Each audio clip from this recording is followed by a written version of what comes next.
आज का जो हमारा टॉपिक है वो हम डिस्कस करेंगे double fertilisation in case of the flowering plant. ठीक है, क्या है डबल फर्टिलाइजेशन?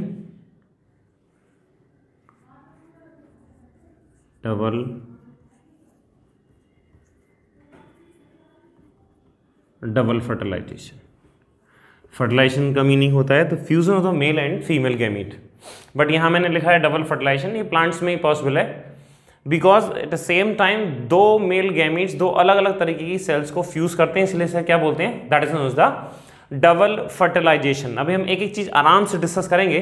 तो सबसे पहले मैं कोशिश करता हूं आपको समझाने की कि जो फीमेल पार्ट है वहां पर कहां पर ये पॉलन ग्रेन्स लैंड करते हैं। ठीक है, इससे पहले वाली क्लास में हम ये डिस्कस कर चुके हैं। This is the female part. इस फीमेल पार्ट पर यहां पर ये पॉलन ग्रेन्स इस तरीके से लैंड करते थे। इसके बाद इनका यहाँ पर रिसेशन वेलकम किया जाता था बहुत अच्छे से, जिससे इनमें एक पॉलन ट्यूब का डेवलपमेंट होता था। तो ये पॉलन ट्यूब का डेवलपमेंट हुआ कैसे, कौन सा ऐसा स्ट्रक्चर है जिसकी वजह से इसमें पॉलन ट्यूब बनी?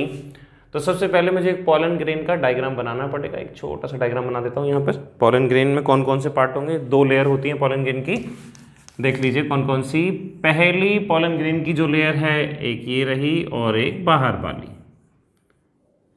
एक को हम बोलते हैं, बाहर वाली को बोलते हैं exine, this is known as exine and this is known as intine. इन दोनों लेयर का स्पेसिफिक फंक्शन है। जो एक्साइन होती है वो एक स्पेसिफिक तरीके की प्रोटीन की बनी है जो इसको एक कहना चाहिए स्टेबिलिटी देती है, एक एक्स्ट्रा स्ट्रेंथ देती है। The name of this protein is sporopollenin. इसे क्या बोलेंगे? स्पोरोपोलिन।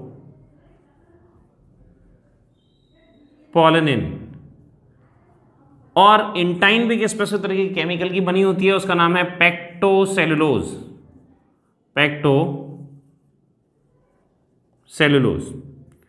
इस स्पोरोपोलिन की वजह से ये एक्साइन इतनी हार्ड होती है कि इंटाइन और इसके अंदर जो कुछ भी हो उसका प्रोटेक्शन करती है। लेकिन किसी किसी प्लेस पर ये एक्साइन थोड़ी वीक होती है। वीक है, स्पोरोपोलिन की परसेंटेज वहां पर कम होगी। जहां पर स्पोरोपोलिन की परसेंटेज कम होगी that portion is known as germ pore. क्या बोलेंगे इसको? Germ pore. और इस पॉलन ग्रेन में दो चीजें और होंगी, एक छोटी सेल और एक बड़ी सेल। ये दो सेल होती हैं।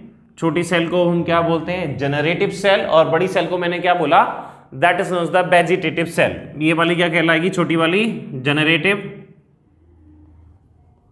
जनरेटिव सेल और the bigger one is known as the vegetative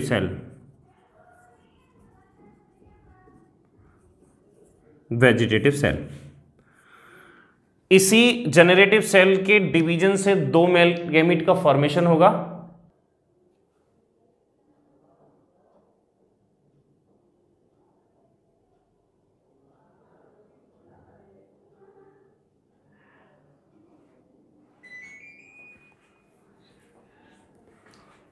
so come to the point, जो हम डिस्कस कर रहे थे, जो ये पॉलन ग्रेन है, इस पॉलन ग्रेन में बड़ी सेल का नाम मैंने बोला वेजिटेटिव सेल और छोटी सेल का नाम बोला मैंने जनरेटिव सेल। ये जनरेटिव सेल का जो न्यूक्लियस से डिवाइड करके दो मेल गैमीट बनाएगा, यही इंपॉर्टेंट है, राइट। और जो ये बड़ी सेल है वेजिटेटिव सेल, इसका न्यूक्लियस, उसमें ज़्यादा साइटोप्लाज्म प्रेजेंट है, ये पॉलन ट्यूब के फॉर्मेशन में हेल्प करेगा। तो अब वापस आते हैं अपने टॉपिक पर। जैसे ही पॉलन ग्रेन्स यहाँ पहुंचेंगे, यहाँ पहुंचते ही इनको क्या मिलेगा? एक शुगरी सोल्यूशन मिलेगा। उस शुगरी सोल्यूशन को ये एब्जॉर्ब करेंगे और एब्जॉर्ब करते ही इनके अंदर से पॉलन ट्यूब का डेवलपमेंट होगा। पॉलन ट्यूब बनेगी कहाँ से? जर्म पोर से।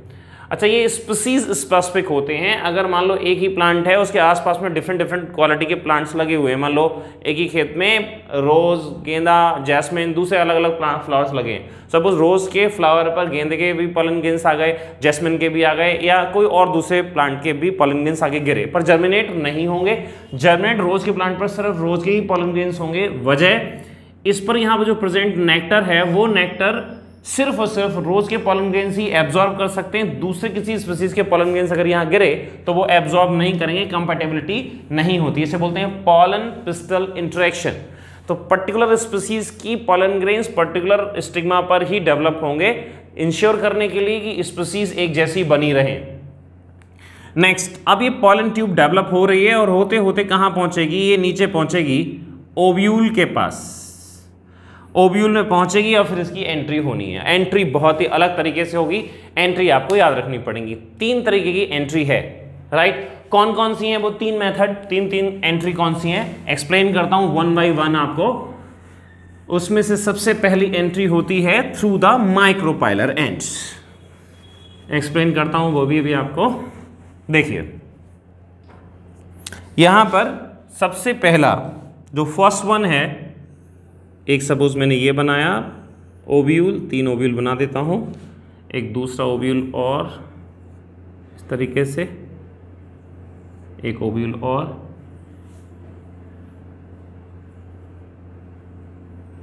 ये 3 ओव्यूल हैं। 3 तरीके से जो पॉलन ट्यूब है वो एंटर करेगी। तो पहला सबसे मोस्ट कॉमन मेथड क्या है पॉलन ट्यूब का एंटर करने का, दैट इज द पोरोगेमी या माइक्रोपाइलर एंड से, इसे हम क्या बोलेंगे, that is known as the porogamy. Porogamy. अगर पॉलन ट्यूब माइक्रोपाइलर एंड से अंदर एंटर करती है, this is known as porogamy. अगर पॉलन ट्यूब की एंट्री कहां से हो, ये इंटेगुमेंट वाली साइड से हो जाए, इस तरीके की एंट्री को हम क्या बोलते हैं, this is known as the mesogamy. क्या बोलेंगे इसको, this is known as the mesogamy. Meso, ये बहुत इंपॉर्टेंट टर्म्स हैं, आपको याद करने पड़ेंगे, ये तीनों अच्छी चीज है। थर्ड वन, अगर वो चला जाए एंड से अंदर एंटर करती है पॉलन ट्यूब, राइट, तो इसको हम बोलते हैं chalazogamy. Chalazogamy. There are 3 mode of the entry of the pollen tube. Pollen tube 3 तरीके से ओव्यूल के अंदर एंटर करेगी।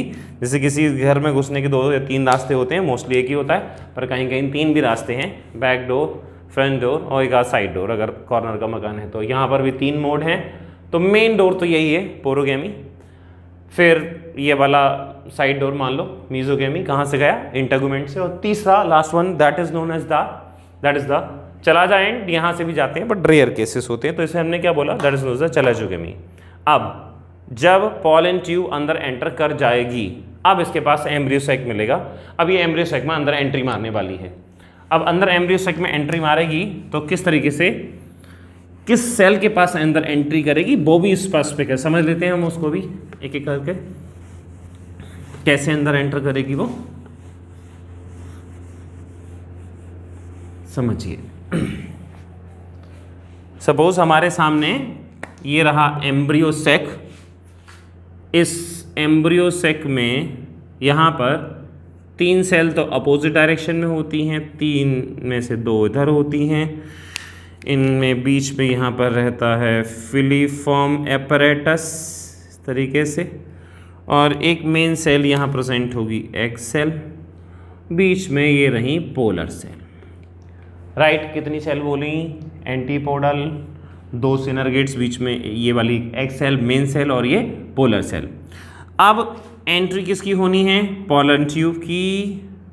पॉलन ट्यूब की एंट्री हमेशा सिनर्गेट के पास से ही होती है। वजह यही क्यों, यहाँ से क्यों नहीं आती, यहाँ से क्यों नहीं आती, यहाँ से एंट्री मार सकती है, यहाँ से एंट्री मार सकती है। वजह बताता हूँ, ये जो सिनर्गेट्स हैं इसमें जो फिलीफॉर्म एपरेटस हैं कुछ स्पेसिफिक तरीके के केमिकल रिलीज करते हैं। इन केमिकल की वजह से पॉलन ट्यूब इधर ही अट्रैक्ट होती है और वो कहाँ अंदर एंटर करती है, नियर द सिनर्गेट्स। अंदर एंटर करते ही 2 मेल गैमीट रिलीज करेगी। Out of these 2 male gamete 1 will fuse with the female cell and the next one is the with the polar cell. बस इनको हम क्या बोलेंगे, इस प्रोसेस को हमने बोला डबल फर्टिलाइजेशन। कैसे बोला डबल फर्टिलाइजेशन, देख लीजिए एक बार इसको। एक हमारे सामने थी मेल सेल या मेल गैमीट, एक मेल गैमीट फ्यूज करता है और दूसरा मेल गैमीट भी फ्यूज करता है। किस किस से, देख लीजिए मेल गैमीट, ये 2 मेल गैमीट मैंने लिखे, एक करता है एग सेल से और दूसरा करता है पोलर सेल से। एग सेल से फ्यूजन को हम बोलते हैं सिनगेमी और उसके बाद बनता है जाइगोट, और पोलर सेल और मेल गैमेट के फ्यूजन से बनता है एंडोस्पर्म। एंडोस्पर्म, यहां पर हम इस प्रोसेस को क्या बोलेंगे, this is known as the syngamy और this is known as the triple fusion. Triple fusion मैं समझा देता हूं, एक बार फिर से समझ लीजिए। एक मेल गैमीट फ्यूज हुआ एग सेल से, इस फ्यूजन को मैंने बोला सिनगेमी, और रिजल्ट क्या आया, ऐसा प्रोडक्ट क्या बना, that is known as the zygote. इस प्रोसेस को क्या बोलते हैं, that is known as the syngamy या true fusion. This syngamy is also known as the true fusion. Male gamete और पोलर सेल, इसके फ्यूजन को क्या बोला गया, ट्रिपल फ्यूजन, राइट। क्या बोला इसको, ट्रिपल फ्यूजन। और ट्रिपल फ्यूजन का जो एंड प्रोडक्ट बना वो दैट इज द एंडोस्पर्म। इन दोनों को मिला के क्या बोला, डबल फर्टिलाइजेशन। Double fertilisation.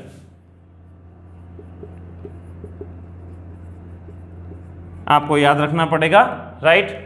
अब जब इन दोनों का फॉर्मेशन होता है एक साथ, लेकिन जाइगोट बनने के बाद कुछ देर के लिए जाइगोट पॉज स्टेज में आता है, सस्पेंडेड हो जाता है, थोड़ी देर के लिए इसकी डेवलपमेंट रुक जाती है, बट एंडोस्पर्म कंटिन्यू करता है। एंडोस्पर्म पूरे एम्ब्रियोनिक रीजन को फुलफिल कर लेगा। जब ये एंडोस्पर्म का फॉर्मेशन कंप्लीट हो जाएगा, उसके बाद फिर से जाइगोट अपना डिवीजन स्टार्ट करके एम्ब्रियो में कन्वर्ट होगा। ये क्वेश्चन पूछा जाता है कि ऐसा क्यों होता है कि पहले जाइगोट और दोनों एक साथ बने, लेकिन जाइगोट रुक गया और एंडोस्पर्म ने अपना डेवलपमेंट कर लिया। रीजन, जाइगोट के डेवलपमेंट के लिए चाहिए एनर्जी। एनर्जी कहां से आएगी, वो एंडोस्पर्म प्रोवाइड कराएगा, इसलिए पहले एंडोस्पर्म का फॉर्मेशन होता है, बाद में जाइगोट का। तो ये रहा सब कुछ डबल फर्टिलाइजेशन के बारे में। इसके बाद अब हम अगले लेक्चर में, अगले क्लास में डिस्कस करेंगे जाइगोट का डेवलपमेंट होके मोनोकॉट और डाइकॉट सीड कैसे बनेंगे, और ये एंडोस्पर्म किस तरीके से इनको एनर्जी प्रोवाइड करता है, और कितने तरीके का एंडोस्पर्म होता है, ये हम नेक्स्ट क्लास में डिस्कस करेंगे। Till then, thank you very much.